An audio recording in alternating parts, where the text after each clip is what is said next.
ಶ್ರೀ ಗುರುಭ್ಯೋ ನಮಃ ಹರಿಃ ಓಂ ಭೂರ್ಭುವಃ ಸ್ವಃ ತತ್ಸವಿತುರ್ವರೆಣ್ಯಂ ಭರ್ಗೋ ದೇವಸ್ಯ ಧೀಮಹಿ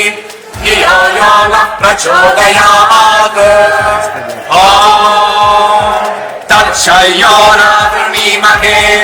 ಯಾತು ಯಜ್ಞಾಯ ಯಾತು ಯಜ್ಞಪತಯೇ दैवी स्वस्तिरस्तु नः स्वस्तिर्मानुषेभ्यः ऊर्ध्वं जिगातु भेषजम् शर्नो अस्तु द्विपदे शञ्चतुष्पदे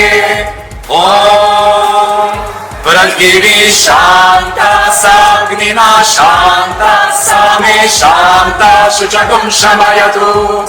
अन्तरिक्षगुं शान्तं तद्वायुना शान्तं तन्मे शान्तगुं शुचगुं शमयतु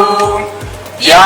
शान्ता सादित्येन शान्ता सा मे शान्ता शुचगुं शमयतु